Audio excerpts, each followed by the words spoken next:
Well, I'm starting the new year with one less tooth, a banging headache, and half a battery. In me, that is. Hey folks, it's Finn.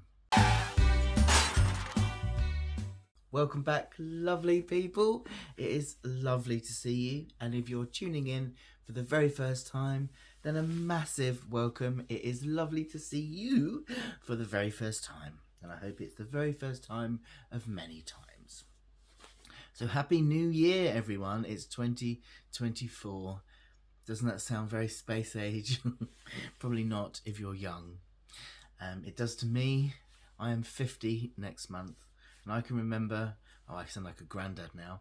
I can remember growing up and thinking that anything in the 20s was going to be very space age, and we were going to be flying around in flying cars. Anyway, I digress. So this video today is a bit of a catch up about our Christmas and how Christmas was, and just to say hi, how was your Christmas, and a happy new year. Really, you have to bear with me. I have a banging headache. I wasn't going to do this today, but I just really wanted to make a video because I've got a really kind of busy week with appointments, and I don't know when I'm going to be able to make this video next. I want to make it now so that hopefully I'll be able to at least edit it in the next week or so and get it up to you. As you can see, still have my Christmas cards up. It is today, it is the 4th of Jan, so it's the last day this can all be up. So this has got to come down today. Pip is missing, as you can see. He's out on a borrow my doggy walk today. It's just started raining, so he's going to come back very wet. I have the dentist today. Very, very bad start to the new year.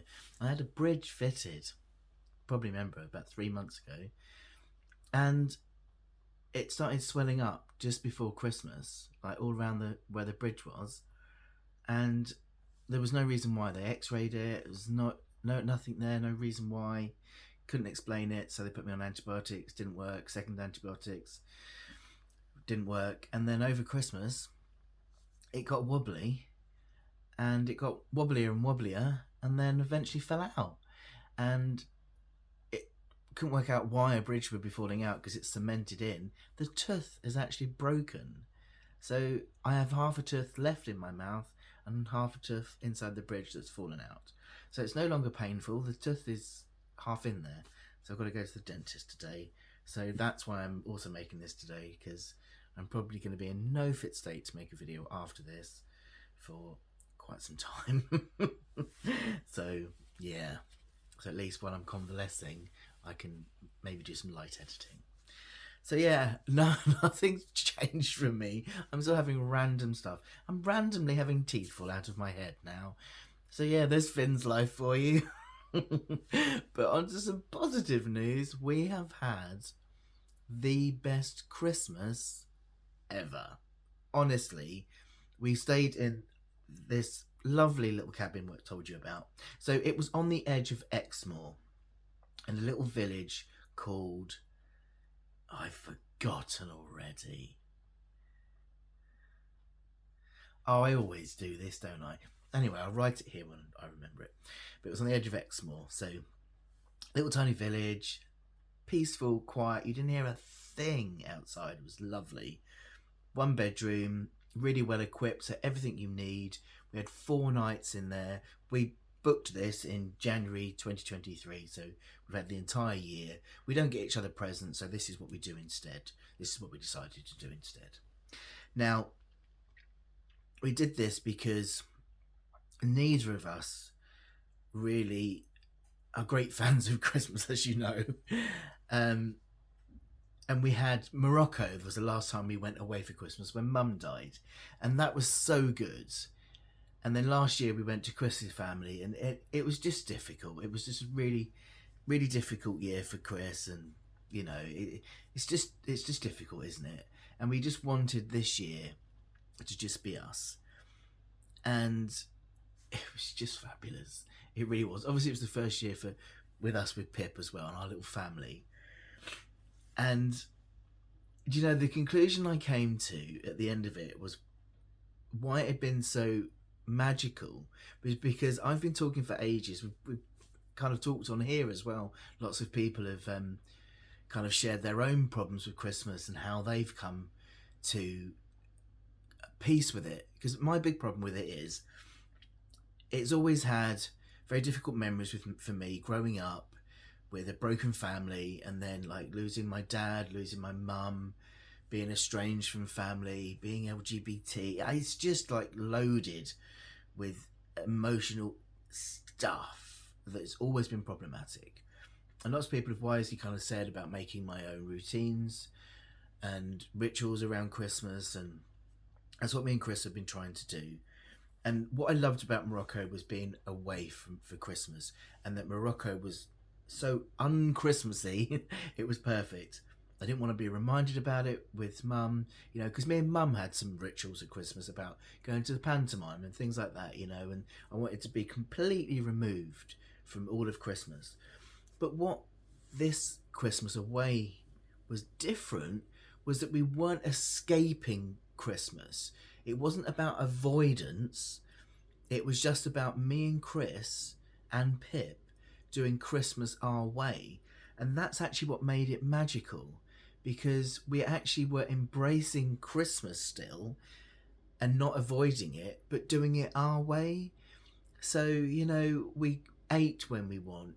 We got up when we want. Are you ready to go open presents? Yes, I've been ready for ages. We had to have tea and biscuits first, I didn't know, we? but I'm still waiting. Okay. Are we having some presents in bed, or are we getting No, up? getting up. Okay. Pip? Pip? Pip? Where are you? Pip?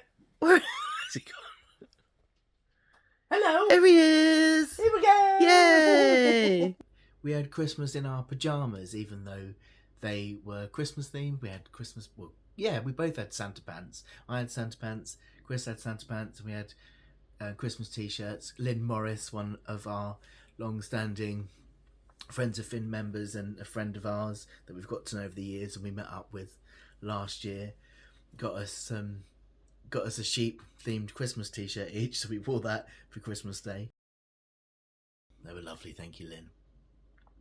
So, that was what was lovely about it. And Pip opened his presents on Christmas Day. Is that interesting now you realise what it is?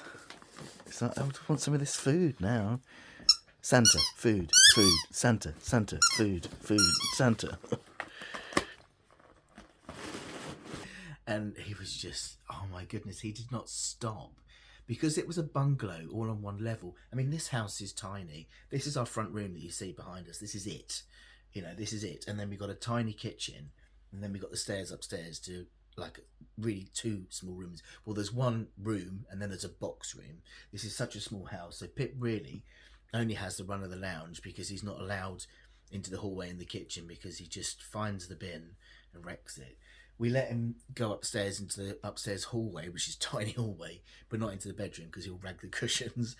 So really, he doesn't have much run around the house here. He's got the back garden, obviously. But in the bungalow, of course, he could run from room to room. Over the top of that. Where's Pip? Pip's like, I've got more room in here to run around. Oh. And oh my goodness, you should have seen him. There was some videos up on Instagram, but he was just like this white, possessed whirlwind, just literally running around the house.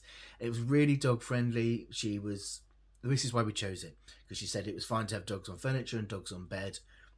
So we obviously made sure they had a boot room on the way in. So every time he went out for the toilet, we were drying his paws and made sure that he didn't leave any paw marks. But yeah, he was just running. He did not stop. He slept so much when he came back. And that was lovely to see. The sofa in this place, oh my goodness, we want to win the lottery. It was a Knoll drop arm sofa. So it's got like these arms that drop down, but they're like tied up with like rope. And it's like really deep and really long, and then loads of scatter cushions. There is no position on that sofa that isn't comfortable. When we chose it, we specifically looked for one that had a sofa, because so often when you book like an Airbnb place, it hasn't got the most comfortable of sofas, because you're going to be up and out and going about during the day. But because we knew that we were going to be in there most of the time just chilling, watching Christmas films, the sofa was very important. So we were zooming in on each place to have a look. and that looked like the most comfortable sofa. Oh my goodness. I'm actually calling it my MECFS sofa because it was just bliss. Absolute bliss. It really was. And the chair that came with it, Pip claimed for himself. And yeah, it was just heaven. The magic is starting to happen in the kitchen with the furfur chef extravaganza. And here we have a carrot. Very firm. Firm. Carrot. You didn't think I could say firm. Did you dribble a bit then? Times, did you? Pip's like, what's going on? The shape of these carrots. I just almost dropped the camera. It was just lovely. It's the best Christmas we've ever had, and now this is what we're going to aim to do every year. We said we'd just quite happily book for that place again, but we're going to have a look around to see if there's something similar. We know it's not far. It was only literally an hour up the road, hour and a half up the road. So we're going to look for something similar. If not, we're going to book that place again because it was that good. Really was good value for money, and we did go for little drives around. But other than that, we just chilled, ate cheese, lots of cheese, and watched films and cuddled Pip and played with Pip. He got so many toys. He got this crab, and yeah, absolutely bonkers for the thing. We can't work out whether he loves it or hates it because he just barks, grabs it, takes it to his bed. Are you ready? Are you ready?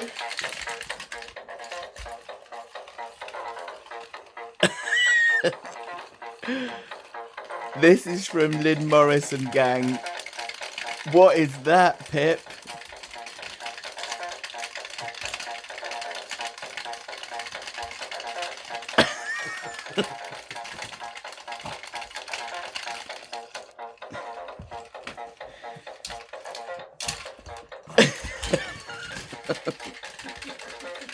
Right, sit. Wait. What's it?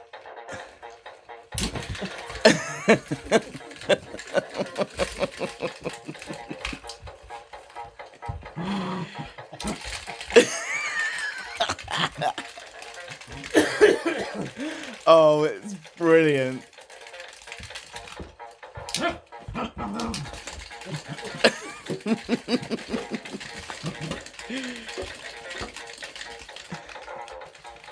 Wait a minute.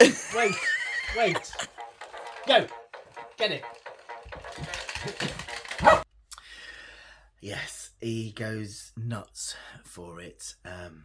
Yeah, that was another present from Lynn Morris. Thank you very much for that.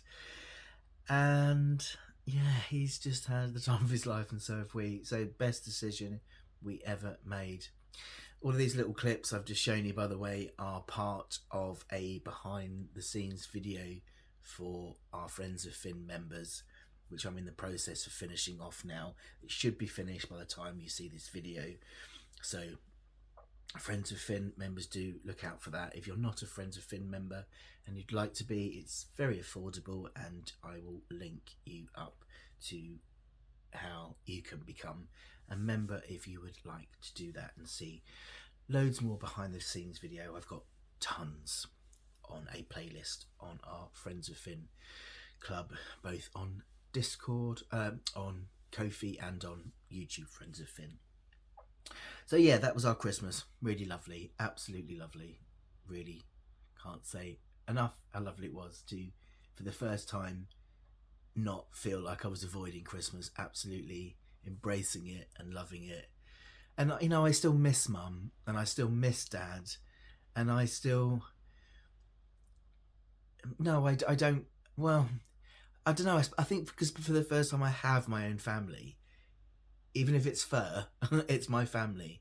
I still miss Mum and Dad, but it's in a different way. I think for the first time, this was a much more accepting of my different Christmas, because we did it our way rather than trying to fit into somebody else's mould of Christmas, which is so important, isn't it? It really is. Many of us do not fit into the traditional way Christmas is done. And what causes that pain is trying to fit into that mould. And when we stop trying to fit into that mould and do it our own way, Christmas doesn't have to be painful. And I think this year I've really learned that. So, I'm not saying don't see friends and family. I think what we would do from now on is just see friends and family at a different time and then do the actual day itself in our own way. Especially, with me being poorly, I just can't keep up with others. I can't keep up with conversation. I just can't, so to just be able to be with Chris in my PJs cuddled and just do whatever we needed to do was just, it's just lovely. Really was. And I hope that you all had a really lovely Christmas as well, whatever you did, and managed to take time for yourselves with whatever you needed. New Year was much the same. We got our PJs on and we watched the telly. Fireworks started at 5:30. Luckily Pip isn't scared of them. He just barks at them. He gets up on his hind legs and goes towards the back door and barks at them. So we just wound the telly up and gave him something to chew. And we just stayed in here and watched various things on the telly and saw the New Year fireworks in. And that was that. So, that's my little catch-up, really. It's been good. I am now exhausted. It's been lovely because I've had time off with Chris and real quality time where we haven't rushed about anywhere. We've just stayed in and had little drives here and there. And he's walked Pip and I've just chilled. But, I mean, of course, I'm still exhausted because I'm out of routine and my teeth's fallen out. So, that's not good. So, New Year. Let's talk about New Year, shall we, a little bit? Well, you know how I feel about New Year and New Year's resolutions. I don't do them.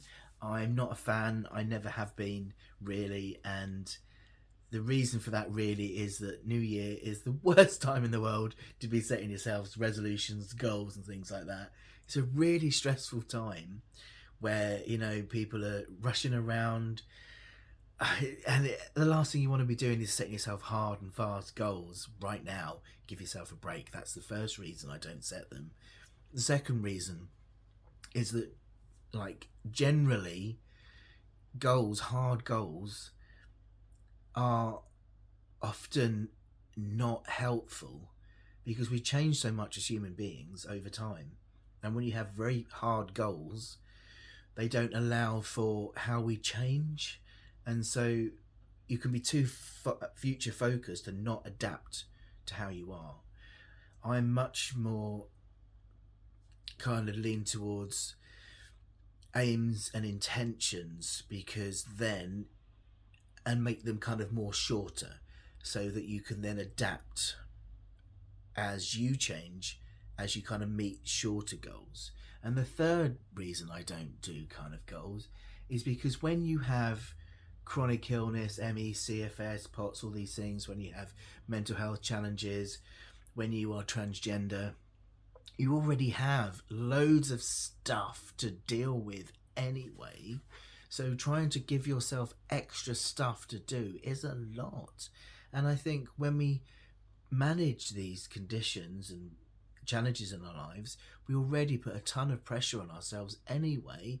Why add more, I'm not saying don't have things to aim for, but I think doing it very mindfully and very gently and in a much more balanced way is the way forward.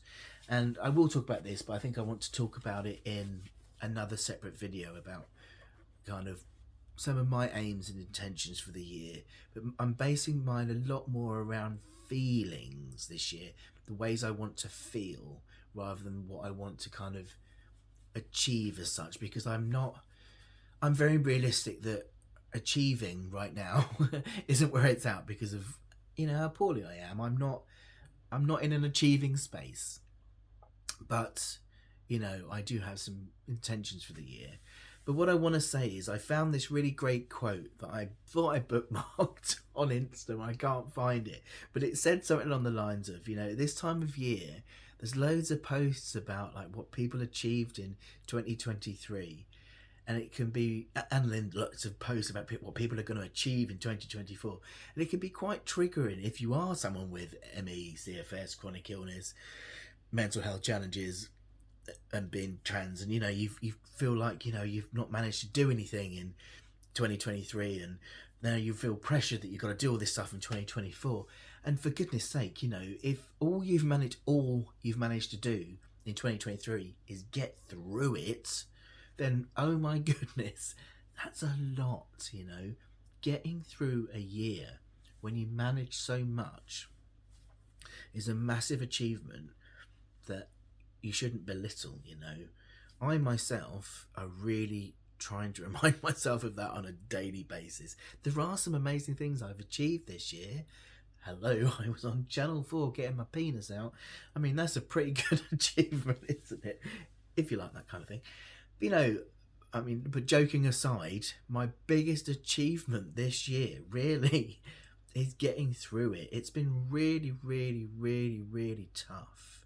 Learning to kind of manage this condition, balance this condition, balance life with this condition, come to some kind of acceptance with where I am in this condition and like what I'm letting go of and coming to terms with. That really is my biggest achievement. It might not be like a big list that I can put literally like what's the word? I've lost the word. But that might not be what other people see as like solid success, but it's success nonetheless. And that's really something to be proud of. If you can get up and put one foot in front of the other every day despite struggling, my goodness, that's success.